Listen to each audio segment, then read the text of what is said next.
What is going on? Oh, a rhinoceros!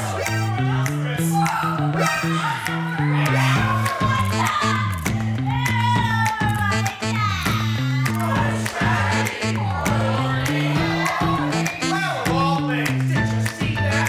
Well, of all things.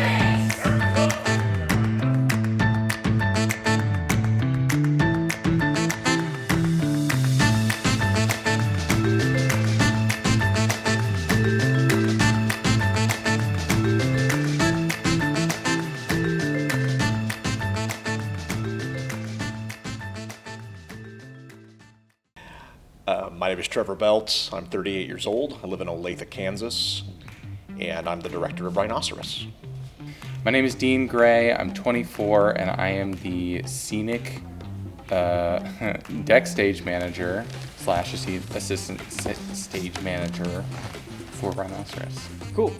My name is Sawyer Richmond. I'm 22. I'm from Bonner Springs, Kansas, and I play the role of the logician. All right, my name is Bella Fikert. I am 19 years old.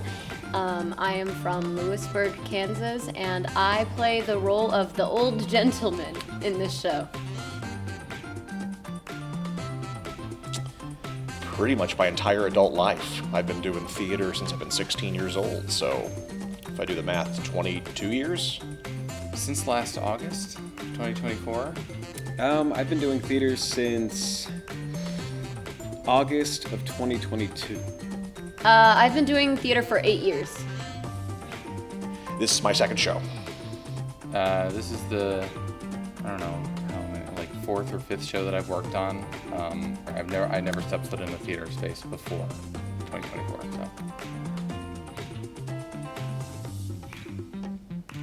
Rhinoceros is an absurdist play that was written in 1959 that follows this slovenly character named Berenger, who kind of lives outside the norm, doesn't like to conform to modern day society. And the beginning of the play, he's meeting his friend Gene for lunch, and he realizes, as do everyone in the courtyard, that there's a rhinoceros loose in town. And then we slowly find out that people in the town are turning into rhinoceroses. And then you see kind of the rest of the play, Berenger kind of resisting that urge or the trend of turning into one. A lot of people just going about their lives, and then, some of those people start turning into rhinoceroses, and more people become rhinoceroses until it's just one flawed, weird guy who's for some reason resistant, immune to this sort of disease of the mind and body. It's crazy, if you want to use a 2-word synopsis, but to me, Rhinoceros is a show about conformity and how people who don't change with the times are kind of left behind, outcasted, or seen as monsters in some cases. Rhinoceros is a warning about conformity in society and how a lack of individuality in society can be pretty dangerous.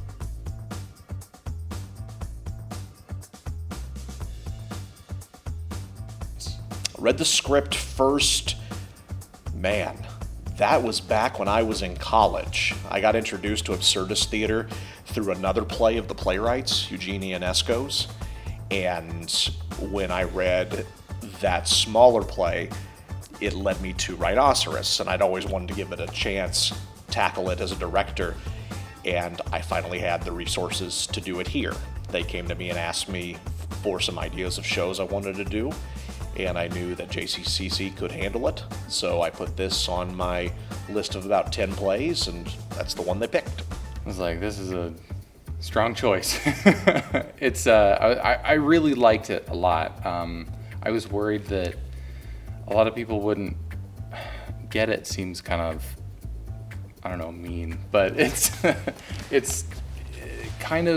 an older form of humor. It's also a very non-American style of humor, and it's blended with some really serious stuff that is also still under a absurdist premise. So it's a real thinker. You got to sit and chew on it for a while to really get everything out of it. But I really, really liked it the first time I read it.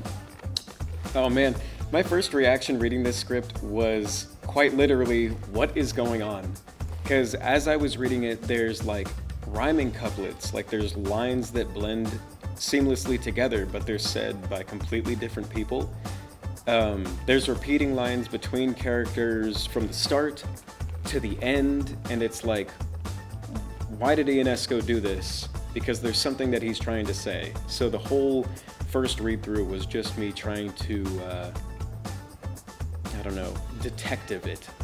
I was so confused. I was so lost. I did this as a summer workshop for script analysis, and I remember breaking it down and reading it with Scott, who plays Berenger, and I was so lost, and then we started talking about it, and I was like, oh, duh, that makes so much more sense. To give the avant-garde theater a chance, it's not that hard to understand. It just tells stories in an obscure, different kind of way, but I believe the message that it's trying to give out to the world is pretty clear to understand if you just give it a chance. Don't ever take anything for granted. I think really value the people that you have in your lives and those relationships, and make sure that you are leading by example with what you know to be right, because a lot of times the instinct is to turn inwards and just focus on yourself and really kind of only put yourself first when things get hard in the world at large, but that doesn't serve the greater community, and which in turn serves us all. So I don't know, be a good neighbor, I guess. I hope that the audience can take away a little bit of understanding, not just from the story that we're trying to tell as actors or as an ensemble, but a little understanding of other people, because there's a lot of different messages that you can take away from this show, but I hope that what you take away is people are different, people are allowed to be different, and live and let live. For me, I feel like it's a sign to be yourself and don't be ashamed or afraid of it, because why would you want to be someone else when who you already are is great? About me, I'm not very interesting. The play doesn't get produced very often. So what's the beautiful thing about educational theater and the theater department at JCCC is they do plays that a lot of people don't touch very often. So it's kind of a gem of art here in the Midwest, JCCC theater, too many C's, that they choose to do things that are different, out there, maybe kind of obscure, and not the typical experience. So I hope everyone knows what a gem they have here. I don't know. It's a free show here now. I'm single. I don't know. Whatever. Theater's great. It's a fun time. And if you are interested in theater and you've never tried it, come try it. It's fun. It's a really, really good time. I like I said, I had never done anything for theater before, and now I'm like assistant stage manager. So, it's cool and it's doable. It's a lot of time, but it's fun. I'm super cool, really humble about it. Rhinoceros has been a lot of hard work from a lot of hardworking people, and I feel like from the beginning of this process to the end of this process, it's been very special, kind of, and it's not really something that I was expecting to be so special. But yeah, Rhinoceros is really cool, and if you haven't seen it, if you haven't read it, I recommend it. I am 4'11". I'm not tall. And I play an old man, as you can see. I'm looking so young. I think that's it. All right, and then my surprise third question that I deliberately withheld from you all. Oh, goodness. Can you do your best Rhinoceros impression for us? Can you do your best Rhinoceros impression right now for us? Can you do your best Rhinoceros impression for us? That's a good question. I didn't go to any of Airden's things. So I'm just gonna do Gene's like and he's like whatever he does. Okay, thank you. Thank you. There we go. That's it. That's the wrap. You did great. Oh, yeah. That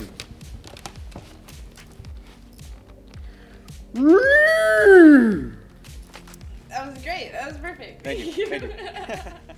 Can you do your best rhinoceros impression for us? That's That was great. why I direct. Great. Perfect. Thank you so much. Then that's it.